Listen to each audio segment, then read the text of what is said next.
We begin with the war. The Russian military continues its invasion deep into Ukrainian territory, with forces beginning to encircle the country's two largest cities, Kyiv and Kharkiv. Reports of civilian areas being targeted in Kharkiv, which Ukrainians are calling a war crime. According to the country's health minister, over 500,000 people have fled Ukraine. Nearly 1,700 civilians have been wounded and more than 350 killed, including 14 children. The war is already horrific enough, but there is now a real risk to it getting a lot worse. The US, Europe, and other allies around the world have levied the harshest economic sanctions that have ever been placed on a country the size of and with as many nuclear weapons as Russia. The latest round targeted Russia's central bank and also limited the country's access to the international payment tracking system known as SWIFT. Combined, these are sanctions that will harm working class people the most, plunging their lives into ruin, preventing many from seeking medical treatment, and degrading social services. We're already seeing the crippling effects on the Russian economy, with the ruble at all time lows. The Russian stock market remains closed out of fear that the bottom might fall out. We're testing the limits at what point economic warfare turns into hot warfare. In fact, describing these measures, the French finance minister compared them to a, quote, financial nuclear weapon. This is uncharted territory, and almost immediately, the prospects of an actual nuclear exchange were put on the table. Over the weekend, Russian President Vladimir Putin announced he was putting his nuclear forces on heightened alert in response to provocations from the West. So far, the White House is not reciprocating, and it's perhaps the first time the administration has taken a step toward de escalation in this entire conflict. While we think provocative rhetoric regarding nuclear weapons is dangerous and adds to the risk of miscalculation and should be avoided, which we're not going to indulge in, we are continuing to assess President Putin's directive, and at this time, we see no reason to change our own alert levels. The White House is also resisting calls to create a no-fly zone over Ukraine, a move that could lead to direct military confrontation between the U.S. and Russia, which could also escalate into nuclear war. Ukraine's President Volodymyr Zelensky requested NATO set up a no-fly zone, and so far the guy has been pretty effective at getting what he wants from the West. Many commentators in the U.S. have also called for the U.S. and NATO to get more directly involved in this conflict, seemingly unaware of the risks. In fact, we're seeing a lot of loose talk on this from U.S. media outlets. MSNBC's chief foreign correspondent Richard Engel tweeted out a call for U.S. forces to bomb Russians in Ukraine. Quote, perhaps the biggest risk calculation / moral dilemma of the war so far. A massive Russian convoy is about 30 miles from Kyiv. U.S. NATO could likely destroy it, but that would be direct involvement against Russia and risk everything. Does the West watch in silence as it rolls? Yeah. Yeah, it does, Dick. Yes, it does, because you know what the alternative is? You should know what the alternative is. You do this stuff for a living. The alternative is nuclear frickin' war, dummy. Avoiding direct conflict between the US and Russia, and the Soviet Union before that, has been a key pillar of preserving the human race ever since we created these city-destroying bombs. People are forgetting this. From the same MSNBC newsroom, here is contributor Clint Watts tweeting, quote, strangest thing, entire world watching a massive Russian armor formation plow towards Kyiv. We cheer on Ukraine, but we're holding ourselves back. NATO Air Force could end this in 48 hours. Understand hand-wringing about what Putin would do, but we can see what's coming. Oh, I can see what's coming all right if NATO did that. I'm not sure you can, though, Clint. That is, unless you want to take a ride on the bomb, big guy. In somewhat better news on Monday, representatives from the Ukrainian and Russian government met face-to-face near the Belarusian border for the first time since the war started, hammer out a peace agreement. It was reported that during negotiations, the Ukrainian delegation was open to a neutrality status on NATO.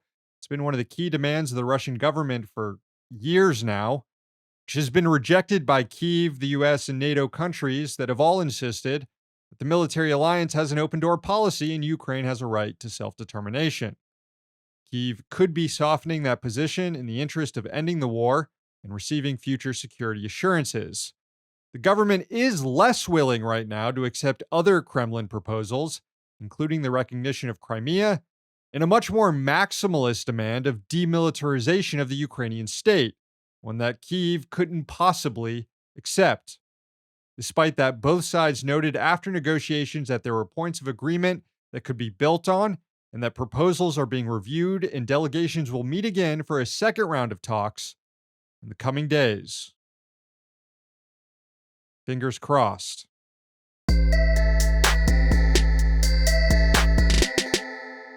President Joe Biden is set to give his State of the Union address later tonight, where he'll likely claim that the U.S. has turned a corner on the pandemic. It wouldn't be the first time the administration declared victory over COVID, only to have a new variant emerge, leading to a spike in cases, hospitalizations, and death. Ahead of tonight's speech, the CDC loosened mask guidelines around the country. Previously, they were recommended for areas of high transmission. That metric has been changed now to apply only to areas with high hospitalization rates. CDC shifted to a strategy of trying to prevent excess hospitalizations, not prevent infections, even though infections are what lead to excess hospitalizations, and mask wearing has proven effective at reducing infections.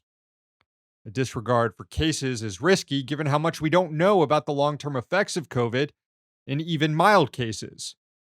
Under the new guidance, virtually all areas that had infection rates that would be considered high risk and necessitate mask wearing are now considered conveniently low risk and don't.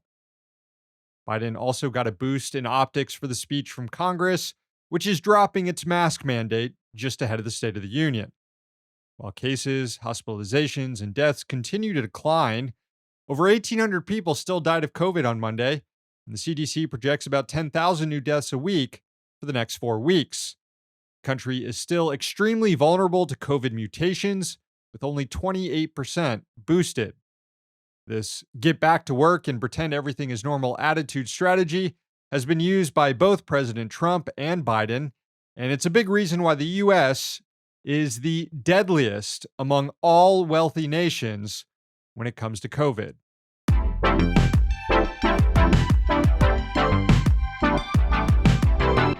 At the end of last week, President Biden nominated Judge Ketanji Brown Jackson to the Supreme Court. If confirmed, she'd be the first Black female justice to serve on the High Court. And of all the potential nominees considered by the administration, Judge Jackson is actually the most progressive. She at least didn't used to work for a union-busting law firm, as some of the other judges under consideration did. Notably, Jackson would be the only former public defender to ever serve on the Supreme Court.